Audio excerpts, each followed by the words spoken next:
정의당 비례대표 오연숙 의원입니다. 전라북도 군산형 일자리에 관하여 질문 드리겠습니다.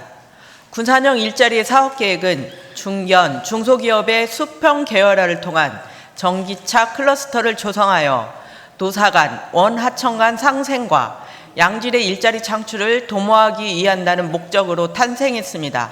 그러나 지금까지 실적을 보면 24만 대의 생산 계획이 2022년까지 2046대에 그쳤고 1704개의 일자리 창출 계획이 287개로 나타났습니다. 사업의 내용을 들여다보면 더 암담합니다.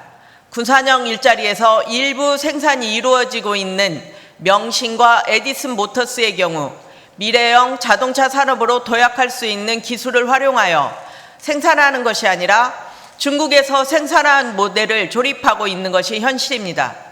그러나 이들 공장은 대량으로 조립할 수 있는 라인조차 갖춰지지 않아 당초 사업 계획을 달성할 의지가 없어 보입니다.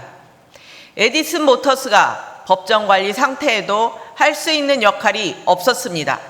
김관영 도지사께 묻겠습니다. 첫째, 2020년 10월 15일 주요 업무 보고에서 이루어진 군산형 일자리가 여러 안전망을 튼튼하게 구축해놨다라는 일자리 경제본부장의 답변에 대한 근거를 밝혀주십시오. 또한 막대한 예산을 투여한 군산형 일자리 사업에 현재와 같은 실적이 예상되었어도 사업을 추진했을 것인지 답변하여 주시기 바랍니다. 둘째, 사업계획과 실적 사이에 큰 차이가 발생한다면 그에 따른 책임을 묻는 제도가 마련되어야 한다고 생각하는데 이에 대해 답변해 주시기 바랍니다. 군산형 일자리 사업에서 드러난 가장 큰 문제점은 한정된 산업정책 예산이 더 중요하게 투여되어야 할 곳에 쓰이지 못하고 밑빠진 독에 물 붓기식 사업이 되고 있다는 것입니다. 군산형 일자리와 연관된 연구개발 지원 사업은 총 2,600여억 원 규모이고 군산형 일자리 사업 참여 기업별로도 연간 수십억 원 이상의 지원을 받았으나 실적은 불투명한 상태입니다.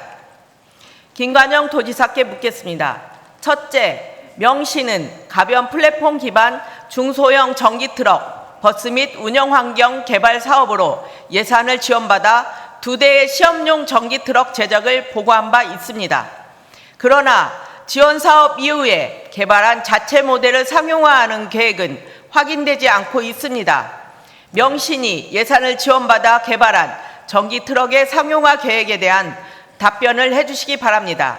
둘째, 최근 언론 보도에 따르면 명신은 전기 트럭 완성차를 수입하여 그대로 판매하겠다는 계획을 가지고 있습니다. 위탁 조립 생산도 아닌 완성차를 수입 판매한다는 기업에 연구개발 지원을 계속하는 것이 어떤 의미가 있는지 답변해 주시기 바랍니다. 행정의 견제와 감시는 말로만 되는 것이 아닙니다. 문서의 투명한 공개를 통해 이에 근거해야 문제를 제기하고 대안을 제시하는 소임을 수행하는 것은 180만 도민의 대의기관인 전라북도 의회에 속한 도의원 본연의 역할이라고 생각합니다. 본 의원은 2022년 11월 자료 요청을 하였고 2023년 5월 변경된 사항들을 검토하기 위해 해당 자료를 다시 요청하였습니다. 그러나 5개월이 경과한 후 해당 부서에서 제출한 자료는 의도적으로 조작되어 있었습니다. 김관영 도지사께 묻겠습니다. 첫째, 회의자료 목차와 내용을 원본과 다르게 수정하여 제출한 것은 공문서의 위변조 내지 변개에 해당합니다. 이에 대해 어떤 조치를 취할 것인지 답변을 하여 주시기 바랍니다. 둘째, 고의적으로 자료를 누락시키고 삭제한 행위는 자료 요청을 통해 전라북도를 견제 감시하는 도의회의 권한을 무력화시키고 의원의 의정활동을 방해하는 행위라고 생각하는데 이에 대한 도지사의 생각은 무엇인지 밝혀주시기 바랍니다. 전라북도 교육인권에 관하여 서거석 교육감께 질문드리겠습니다. 인권과 관련된 조례는 인권이 생활 속에서 실현될 수 있도록 하며 인권이 보호되는 분위기 조성을 통해 인권 친화적인 노력과 문화 형성의 마중물이 되는 것이지 조례 그 자체만으로 인권 확립이 바로 이루어지지는 않습니다.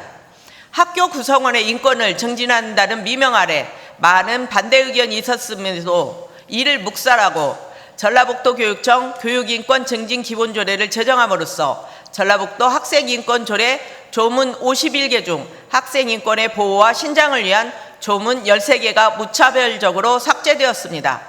서거석 교육감께 묻겠습니다. 전라북도 학생인권조례 제42조에 따른 학생인권 교육센터를 폐지하고 전라북도 교육청 교육인권 증진 기본조례 제9조에 따라 교육인권센터를 설치 운영하고 있습니다. 또한 교원치유센터도 교육인권센터 내로 옮겼습니다. 단순한 업무의 이전인지 향후 계획하고 있는 명확한 목표와 추진 방향이 있다면 그게 무엇인지 명확한 답변을 해주시기 바랍니다. 인권의 보장과 신장을 위해 인권 침해 및 침해 가능성과 관련된 재반 사항을 발견, 분석하여 위험 요소를 개선 예방하고자 인권 모니터링이 이루어집니다. 서거석 교육감께 묻겠습니다. 전라북도 학생인권조례 제34조에 따른 인권 모니터링을 폐지하고 전라북도 교육청 교육인권 증진 기본조례 제7조에 따른 인권 모니터링을 신설하였습니다. 전라북도 학생인권조례 제34조 제2항 학생인권 모니터링을 위해 민간단체의 모니터링 활동에 대해 지원할 수 있다는 조문이 전라북도 교육청 교육인권 증진 기본조례 제7조에서는 온데간데 없이 사라졌습니다. 관련 조문을 삭제한 객관적인 배경과 근거는 무엇이고 향후 민간단체 모니터링 활동 지원 방안과 대책이 무엇인지 밝혀주십시오. 전라북도 학생인권조례 제43조부터 제45조에는 인권 옹호관에 대한 상세한 사항과 더불어 직무와 겸직금지에 대한 사항을 다루고 있습니다. 해당 조례에서 인권 옹호관과 관련된 내용을 최근 삭제하였으나 전라북도 교육청 교육인권 증진 기본조례에서는 이와 관련된 사항을 명확하게 언급하지 않고 있습니다.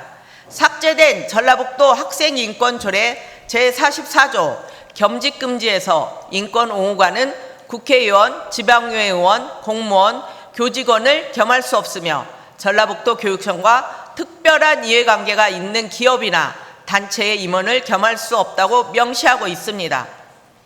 2023년 5월 19일 전라북도 교육청에 입법 예고된 전라북도 교육청 교육인권 증진 기본조례 시행규칙 제3조 인권 담당관의 임명과 관련된 내용을 살펴보면 제1항에서는 인권 담당관을 장학관으로 보호할 수 있으며 제2항에서는 교육 경력이 있는 사람으로 한정하고 있습니다. 서거석 교육감께 묻겠습니다. 이전 조례에서 인권 옹호관에 대해 명확하게 규정된 사항을 일방적으로 삭제하고 신규 조례에 인권 담당관의 기준을 넣지 않은 이유가 무엇인지 답변하여 주십시오. 또한 인권 보장을 위한 전문가가 아닌 교육청 공무원 임명 감행을 시행규칙에 담아 혼란을 가중시키고 독립성을 저해하는 한편 교육인권에 대한 신뢰를 상실하게 하는 이유를 밝혀주십시오. 인권 담당관의 자격과 겸직금지에 대한 사항은 조례에 있었고 이후에도 조례에 담겨야 하는 사항이라고 생각합니다. 이에 대한 견해를 밝혀주시기 바랍니다. 이상으로 도정 질문을 마치겠습니다. 긴 시간 경청해 주셔서 감사합니다.